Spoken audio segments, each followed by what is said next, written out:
ನಮಸ್ಕಾರ ರಿವ್ಯೂ ಚಾನಲ್ಗೆ ಸ್ವಾಗತ. ನಾನು ಸೌಖ್ಯ ಗಾಂವ್ಕರ್. ಗುತ್ತಿಗೆದಾರ ಸಚಿನ್ ಆತ್ಮಹತ್ಯೆ ಕೇಸ್ಗೆ ಬಿಗ್ ಟ್ವಿಸ್ಟ್ ಒಂದು ಸಿಗ್ತಾ ಇದೆ. ಈಗ ಪ್ರಿಯಾಂಕ್ ಖರ್ಗೆ ವಿರುದ್ಧ ಬಿಜೆಪಿ ಮುಗಿಬಿದ್ದಿರೋ ಹೊತ್ತಲ್ಲಿ ಬಿಜೆಪಿ ನಿಯೋಗ, ಪ್ರತಿಪಕ್ಷ ನಾಯಕ, ರಾಜ್ಯಾಧ್ಯಕ್ಷರು ಎಲ್ಲರೂ ಮುಗಿಬೀಳ್ತಿದ್ದಾರೆ. ಅಲ್ಲಿ ವಿಸಿಟ್ ಮಾಡಿರೋದಿರಬಹುದು.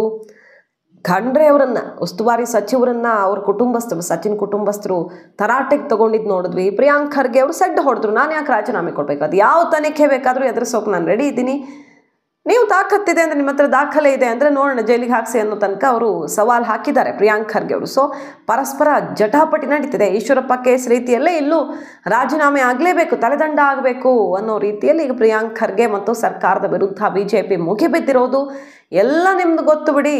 ಕೋರ್ಟು ಕೇಸು ಅಂತ ಬಂದುಬಿಡ್ತೀರಿ, ಆದರೆ ಅಸಲಿಗೆ ಈಗ ಒಂದೊಂದೇ ಹೊರಗಡೆ ಬರ್ತೇವೆ ನೋಡಿ ಅಂತ ಪ್ರಿಯಾಂಕ್ ಖರ್ಗೆ ವಿರುದ್ಧ ಬಿಜೆಪಿಗರು ಅಸ್ತ್ರ ಪ್ರಯೋಗ ಮಾಡ್ತಿದ್ದಾರೆ. ಬಟ್ ಡೋಂಟ್ ಕೇರ್ ಅಂತಿದ್ದಾರೆ ಜೂನಿಯರ್ ಖರ್ಗೆ ಅವರು. ಈ ಹೊತ್ತಲ್ಲಿ ಪ್ರಕರಣಕ್ಕೆ ಬಿಗ್ ಟ್ವಿಸ್ಟ್ ಒಂದು ಸಿಗ್ತಾ ಇದೆ.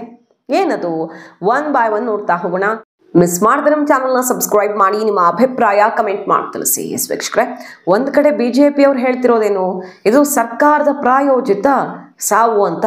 ಅಂದರೆ ಈ ಒಂದು ಘಟನೆ ನಡೆಯೋದಕ್ಕೆ ಪ್ರಚೋದನೆ ಕೊಟ್ಟಿದ್ದೇ ಸರ್ಕಾರ ಅನ್ನೋ ರೀತಿಯಲ್ಲಿ ಹೇಳ್ತಿದ್ದಾರೆ. ಸರ್ಕಾರದ ಭಾಗವಾಗಿರುವಂಥ ನಾಯಕರುಗಳು, ಮಿನಿಸ್ಟರ್ಗಳು, ದೊಡ್ಡ ದೊಡ್ಡವರ ಪ್ರಚೋದನೆಯಿಂದನೇ ಹಿಂಗಾಗಿರೋದು, ಅವ್ರು ಮಾಡಿರೋ ಕೆಲಸದಿಂದ ಅಂತ ಬಿಜೆಪಿ ಆರೋಪ ಮಾಡ್ತಿರೋದಲ್ವಾ. ಪೊಲೀಸರ ಮೊರೆ ಹೋದರೂ ಕೂಡ ಇಲ್ಯಾಕೆ ಬಂದೆ ಅಂತ ಹೇಳಿ ಪೊಲೀಸರೇ, ರಕ್ಷಣೆಗೆ ಇರುವಂಥವರೇ ಬೇಲಿಯೇ ಎದ್ದು ಹೊಲ ಮೇಯ್ದಂತೆ ಅನ್ಯಾಯ ಮಾಡಿರುವಾಗ ಇನ್ಯಾರ ಹತ್ರ ಹೋಗಬೇಕಿತ್ತು ಅಂತ ಅವ್ರು ಕೇಳ್ತಿರೋದು. ಬಿಜೆಪಿ ಹೇಳ್ತಿರೋದು ಅದನ್ನೇ. ಇವತ್ತು ಪೊಲೀಸರು ಸರಿಯಾಗಿದ್ದಿದ್ರೆ, ಸ್ಪಂದಿಸಿದ್ರೆ ಇಲ್ಲಿ ಕೇಸಲ್ಲಿ ಈ ಜೀವ ಹೋಗೋ ಅವಶ್ಯಕತೆನೇ ಇರಲಿಲ್ಲ ಅಂತ ನಿನ್ನೆ ಮಿನಿಸ್ಟ್ರು ಕೂಡ ಅದನ್ನೇ ಕೇಳ್ತಾರೆ, ನನಗಾದ್ರೂ ಬಂದು ಹೇಳಬೇಕಿತ್ತಲ್ವಾ ಅಂತ. ಜೀವ ಬೆದರಿಕೆ ಇದ್ದಾಗ ಇನ್ನೇನು ಮಾಡೋಕ್ಕಾಗತ್ತೆ, ಪೊಲೀಸರ ಹತ್ರ ಹೋದರೂ ರಕ್ಷಣೆ ಸಿಗಲ್ಲ ಅಂತ ತಿರುಗೇಟ್ಕೊಡ್ತಾರೆ. ಈಗ ಈ ನಿಟ್ಟಿನಲ್ಲಿ ವಿಜಯೇಂದ್ರ ಎಲ್ಲ ಆರೋಪ ಮಾಡ್ತಿರೋದು ಅದನ್ನೇ. ಪೊಲೀಸರು ಏನು ಮಾಡಿದ್ದಾರೆ, ಅಸಲಿಗೆ ಈ ಸಾವಿಗೆ ಕಾರಣ ಯಾರು ಅಂತ ವಿಜಯೇಂದ್ರ ಹೇಳಿರೋದೇನು, ಬಿಜೆಪಿಗರ ಆರೋಪ ಏನು ಅಂತ ನೋಡ್ಕೊಂಡು ಬನ್ನಿ. ಅದಾದ ಮೇಲೆ ಈ ಕೇಸ್ನ ದಾಖಲೆಯೊಂದನ್ನು ಬಿಟ್ಟು ಬಿಗ್ ಟ್ವಿಸ್ಟ್ ಕೊಡ್ತಿದ್ದಾರೆ. ಯಾರವರು, ಏನು ದಾಖಲೆ ನೋಡೋಣ. ಆಸ್ ಲಾಂಗ್ ಆಸ್ ಎಲ್ಲಿ ತನಕ ಆ ಸೂಸೈಡ್ ನೋಟ್ ಅವನೇ ಬರೆದಿಟ್ಟಿರ್ತಾನೆ, ಅದು ಯಾವುದೂ ಕೂಡ ಸುಳ್ಳು ಅಥವಾ ಸತ್ಯಕ್ಕೆ ದೂರ ಆಗಿರ್ತಕ್ಕಂಥದ್ದು ಅಂತ ಹೇಳಿ ಯಾವುದೇ ಪ್ರಕರಣದಲ್ಲಿ ನಂಬೋದಕ್ಕೆ ಸಾಧ್ಯ ಆಗೋದಿಲ್ಲ.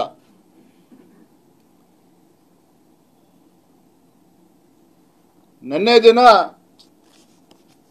ಈ ಪ್ರಕರಣ ಬೆಳಕಿಗೆ ಬರ್ತಿದ್ದಾಗೇನೆ ನಾನು, ನಮ್ಮ ವಿರೋಧ ಪಕ್ಷದ ನಾಯಕರು, ನಮ್ಮ ವಿಧಾನ ಪರಿಷತ್ ಸದಸ್ಯರು ರವಿಕುಮಾರ್ ಅವರು, ಸ್ಥಳೀಯ ನಮ್ಮೆಲ್ಲ ಶಾಸಕರು, ಪಕ್ಷದ ಅಧ್ಯಕ್ಷರು ಎಲ್ಲರೂ ಸಹ ನಿನ್ನೆ ಬಾಲ್ಕಿ ತಾಲೂಕಿನ ಆ ಗ್ರಾಮಕ್ಕೆ ನಾವು ಭೇಟಿನ ಕೊಟ್ವಿ.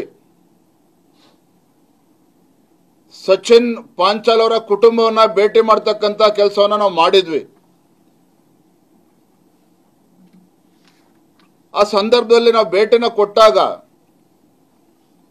ಯಾವ ರೀತಿ ಆ ಕುಟುಂಬದ ಸದಸ್ಯರು, ಸಚಿನ್ ಪಾಂಚಾಳ್ ಅವರ ಸಹೋದರಿಯರು ಈ ಘಟನೆ ಬಗ್ಗೆ ವಿವರವಾಗಿ ಎಲ್ಲವನ್ನೂ ಕೂಡ ಮಾಧ್ಯಮದ ಮುಂದೆನೆ ವಿಚಾರವನ್ನ ತಿಳಿಸಿದ್ರು. ಒಬ್ಬ ಹಿಂದುಳಿದ ವರ್ಗಕ್ಕೆ ಸೇರಿರ್ತಕ್ಕಂಥ ಒಂದು ಬಡ ಕುಟುಂಬ, 5 ಜನ ಸಹೋದರಿಯರಿದ್ದಾರೆ.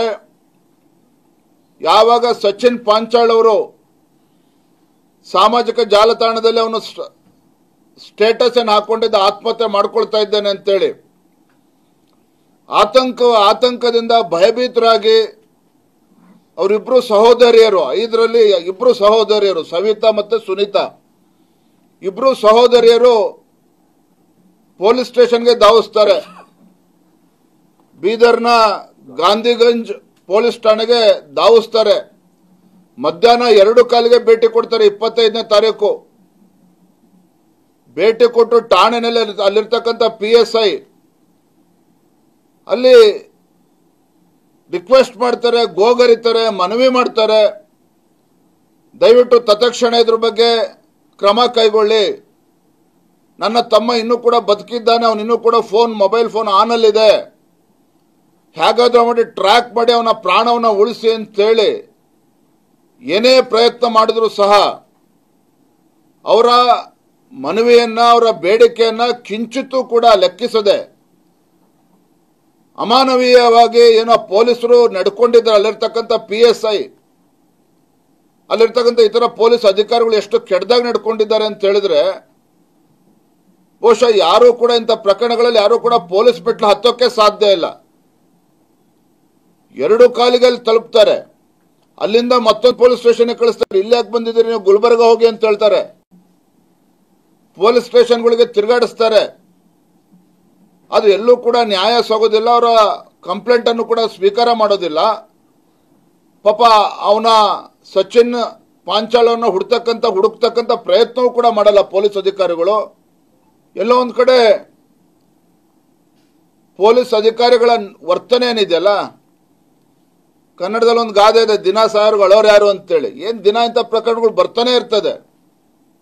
ಮತ್ತೆ ಈ ಪ್ರಕರಣದಲ್ಲಿ ಯಾರು ವಿರುದ್ಧ ಅವರು ಇದ್ದಾರೆ, ವ್ಯಕ್ತಿಗಳು ಯಾರೋ, ಈ ಪ್ರಕರಣದಲ್ಲಿ ಅವನಿಗೆ ಬೆದರಿಕೆ ಆಗ್ತಾ ಇರ್ತಕ್ಕಂಥವ್ರು ಯಾರು? ರಾಜು ಕಪ್ನೂರ್, ಕಾಂಗ್ರೆಸ್ ಪಕ್ಷದ ಹಿರಿಯ ಮುಖಂಡ, ಬಹಳ ಪ್ರಭಾವಿ ನಾಯಕ, ಮತ್ತೆ ಖರ್ಗೆ ಕುಟುಂಬಕ್ಕೆ ಬಹಳ ಹತ್ರ ಇರ್ತಕ್ಕಂಥವ್ರು. ಇವೆಲ್ಲವೂ ಕೂಡ ಡೆತ್ ನೋಟಲ್ಲಿ ಅದನ್ನು ಪ್ರಸ್ತಾಪ ಮಾಡ್ತಾನೆ. ಹಾಗಾಗಿ ಮೊದಲದಾಗಿ ನಾ ಹೇಳ್ತಕ್ಕಂಥದ್ದು, ಮಾನ್ಯ ಗೌರವಾನ್ವಿತ ಸಚಿವರಾಗಿರ್ತಕ್ಕಂಥ ಪ್ರಿಯಾಂಕಾ ಖರ್ಗೆ ಅವರಿಗೆ ನಾನು ಹೇಳೋದಕ್ಕೆ ಇಚ್ಛಪಡೋದು, ಯಾಕೆಂದ್ರೆ ಪ್ರಿಯಾಂಕಾ ಖರ್ಗೆ ಅವರು ಅಂತ ಹೇಳಿದ್ರೆ ಅವರ ಇಲಾಖೆ ಕೇವಲ ಗ್ರಾಮೀಣ ಅಭಿವೃದ್ಧಿ ಇಲಾಖೆ ಅಥವಾ ITBT ಅಂತ ಅನ್ಕೋಬೇಡಿ. ನೀವು ಸದನದಲ್ಲೂ ಕೂಡ ತಾವು ನೋಡಿದಿರಿ, ಸರ್ವ ಇಲಾಖೆ ಸಚಿವ, ಎಲ್ಲ ಇಲಾಖೆಗೂ ಕೂಡ ಅವರೇ ಮೇಟಿ, ಅವರೇ ಉಸ್ತುವಾರಿ. ಸದನದಲ್ಲೂ ಕೂಡ ಏನೇ ಪ್ರಶ್ನೆ ಬಂದರೂ ಸಹ ಗೃಹ ಸಚಿವರಿದ್ರು ಕೂಡ ಅವ್ರ ಪರವಾಗಿ ಇವ್ರು ಎದ್ದೇಳ್ತಾರೆ. ಮಹಿಳಾ ಮತ್ತು ಮಕ್ಕಳ ಕಲ್ಯಾಣ ಬಗ್ಗೆ ಪ್ರಶ್ನೆ ಇದ್ರೆ ಅದಕ್ಕೂ ಎದ್ದು ಗಲಾಟೆ ಮಾಡ್ತಾರೆ. ಮುಖ್ಯಮಂತ್ರಿಗಳು ಸಂಬಂಧಪಟ್ಟಿದ್ರು ಕೂಡ ಅದಕ್ಕೂ ಎದ್ದು ಗಲಾಟೆ ಮಾಡ್ತಾರೆ. ಅಂದ್ರೆ ಬಹಳ ಜ್ಞಾನಿಗಳು ಅವರು, ಅದನ್ನ ನಾವು ಒಪ್ಕೊಳ್ತೇವೆ. ಪ್ರಿಯಾಂಕಾ ಖರ್ಗೆ ಅವರು ಬಹಳ ಬುದ್ಧಿವಂತರು, ಬಹಳ ದೊಡ್ಡ ಮೇಧಾವಿ, ಬಹಳ ದೊಡ್ಡ ಜ್ಞಾನಿಗಳು. ಎಸ್ ವೀಕ್ಷಕರು, ಇದು ಬಿಜೆಪಿಗರು ಮಾಡ್ತಿರುವಂತಹ ಆರೋಪ. ಆದ್ರೆ ಇದ್ರ ನಡುವೆ ಯಾರ ಮೇಲೆ ಈಗ ಆರೋಪ ಇದೆಯಲ್ಲ, ಈ ಕೇಸ್ನಲ್ಲಿ ಯಾರ ಹೆಸರು ಬರೆದಿಡ್ಲಾಗಿದೆಯಲ್ಲ ಡೆತ್ ನೋಟಲ್ಲಿ, ಪ್ರಿಯಾಂಕ್ ಖರ್ಗೆ ಅವರ PA ಕಪನೂರ ಅವರ ಸಹೋದರ ಒಂದು ದಾಖಲೆ ರಿಲೀಸ್ ಮಾಡಿರೋದು. ಈಗ ತೀರ್ಕೊಂಡಿರುವಂತಹ ಸಚಿನ್ ಅಕೌಂಟ್ಗೆ 60 ಲಕ್ಷ ಬಂದು ಬಿದ್ದಿತ್ತು ಮಹಾರಾಷ್ಟ್ರ ಮೂಲದಿಂದ. ಅಂದ್ರೆ ನಾವೇ ದುಡ್ಡು ಹಾಕಿದ್ವಿ ನಮ್ಮ ಫ್ರೆಂಡ್ ಹತ್ರ, ಅಂದ್ರೆ ತನ್ನ ಸಹೋದರ ತನ್ನ ಸ್ನೇಹಿತನ ಮೂಲಕ ಮಹಾರಾಷ್ಟ್ರದಿಂದ 60 ಲಕ್ಷ ದುಡ್ಡು ಹಾಕಿಸಲಾಗಿತ್ತು. ಆದರೆ ನಮ್ಮ ಮೇಲೇನೆ ಈತ ಆರೋಪ ಮಾಡ್ತಿರೋದು, ನಮಗೆ ಈತ ದುಡ್ಡು ಕೊಡಬೇಕಿತ್ತು, ಈತನಿಂದ ನಾವು ಡಿಮ್ಯಾಂಡ್ ಮಾಡಿದ್ವಿ ಎಲ್ಲ. ಈಗ ಹೇಳ್ತಿರೋದೇನು ಕಮಿಷನ್ ಅಂತ ಅಲ್ವಾ, ಕಮಿಷನ್ ಡಿಮ್ಯಾಂಡು ಇಷ್ಟು ಕೊಟ್ಟಿದ್ವಿ ನಾವು ಆಲ್ರೆಡಿ, ಇನ್ನಷ್ಟು ಕೊಡಬೇಕು ಅನ್ನೋ ಡಿಮ್ಯಾಂಡ್ ಇತ್ತು, ಜೀವ ಬೆದರಿಕೆ ತನಕ ಹಾಕಿದ್ರು ಅಂತಲ್ವಾ ಆರೋಪ ಮಾಡಿ ಅದನ್ನು ಫೇಸ್ಬುಕ್ಕಲ್ಲೆಲ್ಲ ಅಪ್ಲೋಡ್ ಮಾಡಿ ಡೆತ್ ನೋಟನ್ನು ಜೀವ ಬಿಟ್ಟಿರೋದು ಸಚಿನ್. ಆದರೆ ಸಚಿನ್ ಅಕೌಂಟ್ಗೆ ನೋಡಿ 60 ಲಕ್ಷ ಬಂದಿದೆ ಮಹಾರಾಷ್ಟ್ರದಿಂದ ಅಂತ ಒಂದು ಡಾಕ್ಯುಮೆಂಟನ್ನು ರಿಲೀಸ್ ಮಾಡಿದ್ದಾರೆ. ಸೊ ಮಹಾರಾಷ್ಟ್ರದಿಂದ ಹಾಕಿದ್ದು ಯಾರತ್ತ? ನಿಜಕ್ಕೂ ಪ್ರಿಯಾಂಕ್ ಖರ್ಗೆ ಅವರ PA ಕಡೆಯವರಿಂದಾನೇ 60 ಲಕ್ಷ ಬಂತ? ಯಾಕೆ ಕ್ರೆಡಿಟ್ ಆಯಿತು 60 ಲಕ್ಷ? ಹಾಗಾದರೆ ಇವ್ರು ಯಾಕೆ ಕೊಟ್ಟರು? ಏನು ವ್ಯವಹಾರ ಆಯಿತು? ಈಗ ಲಂಚ ಕೇಳಿದ್ರು ಅದು ತಪ್ಪಾಗತ್ತೆ, ಲಂಚ ಹೊಡೆಯೋಕೆ ನೋಡಿದ್ರು, ಕಮಿಷನ್ ಹೊಡೆಯೋಕೆ ನೋಡಿದ್ರು ಅಂದರೆ ಸುಮ್ಮನೆ 60 ಲಕ್ಷ ಸಚಿನ್ಗೆ ಯಾಕೆ ಕೊಡ್ತಾರೆ ಈ ರಾಜು ಕಪ್ನೂರ್ ಕಡೆಯವರು? ಅದು ಒಂದು ಪ್ರಶ್ನೆನೇ ಅಲ್ವಾ? ಸೊ ನಮ್ದೇನು ತಪ್ಪಿಲ್ಲ, ಇಲ್ಲಿ ನಮ್ಮ ಮೇಲೆ ಗೂಬೆ ಕೂರಿಸೋ ಪ್ರಯತ್ನ ಆಗ್ತಿದೆ. 2 ಹೆಬ್ಬೆರಳು ಗುರುತು ಅಲ್ಲಿ ಅಪ್ಲೋಡ್ ಮಾಡಿದಂಥ ಡೆತ್ ನೋಟಲ್ಲಿ ಅನುಮಾನ ಇದೆ, ಯಾರ್ಯಾರಿದ್ರು ಸಚಿನ್ ಜೊತೆ ಅಂತೆಲ್ಲ ಹೊಸದೊಂದು ಆಯಾಮವನ್ನೇ ಕೊಟ್ಟಿರೋದು. ಈಗ ಈ ಆರೋಪಿ ಸಹೋದರ ಈ ರೀತಿ ಹೇಳ್ತಿದ್ದಾರೆ, ಬಟ್ ಬಹಳಷ್ಟು ಅನುಮಾನಗಳಿಗೆ ಕಾರಣ ಆಗಿದೆ. ಅಲ್ಲಿಂದ ಯಾಕೆ ದುಡ್ಡು ಬಂತು? ಸಚಿನ್ ಅಕೌಂಟ್ಗೆ ಬಂದಿದ್ದೇ ಹೌದಾದರೆ, ಅವ್ರು ಡಾಕ್ಯುಮೆಂಟ್ಸ್ ಇಟ್ಟಿದ್ದಾರೆ ಕ್ರೆಡಿಟ್ ಆಗಿರೋದ್ರ ಬಗ್ಗೆ, ಬಂದಿದ್ದೇ ಹೌದಾದರೆ ಯಾಕೆ ಇವ್ರಿಗೆ ದುಡ್ಡು ಹಾಕಿದ್ರು? ಏನು ವ್ಯವಹಾರ ಇತ್ತು ಹಾಗಾದರೆ ಇವರಿಬ್ಬರ ನಡುವೆ? 60 ಲಕ್ಷ ಸುಮ್ಮನೆ ಸಚಿನ್ಗೆ ಯಾಕೆ ಕೊಟ್ಟರು? ಇದ್ರ ನಡುವೆ ನನಗೆ ದುಡ್ಡು ಡಿಮ್ಯಾಂಡ್ ಮಾಡಿದ್ರು ಅಂತ ಡೆತ್ ನೋಟಲ್ಲಿ ಬರೆದಿಟ್ಟಿರೋದು ಯಾಕೆ? ಇದೆಲ್ಲದರ ಸುತ್ತ ಪಾರದರ್ಶಕವಾದ ತನಿಖೆ ಆದ್ರೆ ಮಾತ್ರ ಸತ್ಯ ಹೊರಗಡೆ ಬರೋದು. ಯಾರ ಕೈವಾಡ ಇದೆ? 3 ಜನ BJPಯವರ ಸಾಯಿಸೋದಕ್ಕೆ ಸಂಚಾಗಿತ್ತು ಅಂತ ಆ ಪಾಯಿಂಟ್ ಮೇಲೆ ಈಗ BJP ಮುಗಿಬೀಳ್ತಿದೆ. ಸೊ ಏನಿದು ಸಂಚು? ಯಾರ ಸಂಚು? ಎಲ್ಲ ಬಯಲಾಗಬೇಕಲ್ಲ, ಯಾರದ್ದೇ ಇದ್ರೂ ಬಯಲಾಗಬೇಕು. CID ತನಿಖೆಗೆ ಒಪ್ಪಿಸ್ತೀವಿ ಅಂತ ಹೇಳ್ತಿದ್ದಾರೆ ಗೃಹ ಸಚಿವರು, ಆದ್ರೆ ಅದ್ರ ಮೇಲೆ ನಂಬಿಕೆ ಇಲ್ಲ ನಮಗೆ ಅಂತ ಇವರು BJPಯವರು ಮುಗಿಬೀಳ್ತಿರೋದು. ಪ್ರಿಯಾಂಕ್ ಖರ್ಗೆ ಅವರು ಮಾತ್ರ ಸ್ವಲ್ಪ ಟೆನ್ಷನ್ ಆಗಿದ್ರು ಆತ್ಮವಿಶ್ವಾಸ ಕಳ್ಕೊಳ್ಳದೆ BJPಗೆ ತಿರುಗೇಟ್ ಕೊಡ್ತಿದ್ದಾರೆ. ಮೊದಲ ಬಾರಿಗೆ ಅವ್ರ ಮುಖದಲ್ಲಿ ಸ್ವಲ್ಪ ಟೆನ್ಷನ್ ಕಾಣ್ತಿದೆ, ಯಾಕಂದ್ರೆ ಅವರನ್ನೇ ಕಾರ್ನರ್ ಮಾಡೋ ಪ್ರಯತ್ನ ಆಗ್ತಿರೋದ್ರಿಂದ. ಆದರೆ ಯಾವ ತನಿಖೆಗೆ ಬೇಕಾದರೂ ಕೊಡಿ ಅಂತ ಮುಖ್ಯಮಂತ್ರಿಗಳಿಗೆ ಹೇಳುವ ಮೂಲಕ BJPಗರಿಗೆ ಸೆಡ್ಡು ಹೊಡಿತಿದ್ದಾರೆ. ಕಾದು ನೋಡಬೇಕು. ಬಿಜೆಪಿ ಈ ಕೇಸ್ನಲ್ಲಿ ಪ್ರಿಯಾಂಕ್ ಖರ್ಗೆ ಕೆಳಗಿಳಿಸೋ ತನಕ ನಾವು ಶ್ರಮಿಸಲ್ಲ ಅಂತಿದೆ. ಮಾಹಿತಿ ನಿಮ್ಗೆ ಇಷ್ಟ ಆಗಿದ್ರೆ ಮಿಸ್ ಮಾಡಿದ್ರೆ ನಮ್ಮ ಚಾನಲ್ನ ಸಬ್ಸ್ಕ್ರೈಬ್ ಮಾಡಿ. ನಿಮ್ಮ ಅಭಿಪ್ರಾಯ ಕಮೆಂಟ್ ಮಾಡಿ ತಿಳಿಸಿ. Thank you.